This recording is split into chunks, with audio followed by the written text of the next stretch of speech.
एक नहीं minute madam, आखिरी है, बिल्कुल मैं नहीं। राजीव को समय देना चाह रही हूँ। राजीव, ऐसा कैसे हुआ कि एक्सपेरिमेंट तो कांग्रेस की तरफ से किए गए, उनका कामयाब होता इसमें दिखाई दे रहा है, और बीजेपी का फेल? क्योंकि शब्दों और बयानों की बात करें तो दोनों तरफ से हुआ है एक दूसरे पर। और स्थानीय मुद्दों पर आपने कहा कि लोग वोटिंग परसेंटेज कम रहा है, जबकि ये बड़े मुद्दे हावी रहे वहां पर, जब आपने कहा कि ग्राउंड जीरो पर इनका असर नहीं है। देखिए विपनेश, जब भी एग्जिट पोल आते हैं तो जिस पार्टी के पक्ष में आते हैं वो तो हमको बधाई देने लगते हैं, और जो नहीं आते हैं तो वो कहते हैं 13 तारीख का इंतजार कीजिए। तो ऐसा कई बार हुआ है, और ऐसा हुआ भी है कि हम गलत भी हुए हैं। तो ये एग्जिट पोल है, एग्जैक्ट पोल हम दावा नहीं कर रहे हैं, हमेशा से होता रहा है। लेकिन मैं आपको बताऊं, 2017 के जब एग्जिट पोल में टुडे चाणक्य न्यूज 24 ने 300 से ज्यादा सीटें बीजेपी को दी थी उत्तर प्रदेश में।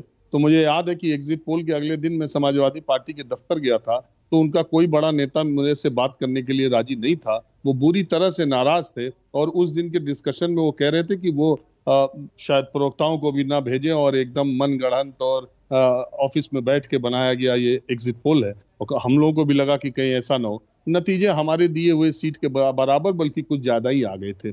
तो अभी इंतजार करना होगा। हम दावा नहीं करते कि हम सही होंगे, लेकिन न्यूज 24 टुडे चाणक्य ने जो कहा है कई बार, वो अप्रत्याशित रूप से सही या बिल्कुल सटीक हुआ। अभी गुजरात में भी अभी नया गुजरात और हिमाचल का सामने है। अब जो नतीजा आएगा देखा जाएगा।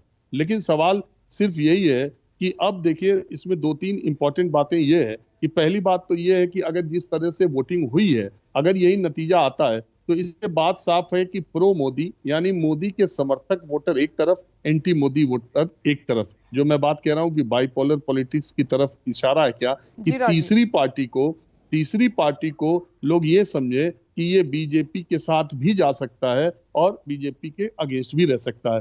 कुमारस्वामी के केस में यही हुआ कि उनके बहुत सारे वोटरों को इस बात का भय था कि कुमारस्वामी को ज्यादा सीटें मिली तो वो बीजेपी के साथ भी जाके सरकार बना सकते हैं, और वो कांग्रेस के साथ भी जाके सरकार बना सकते हैं।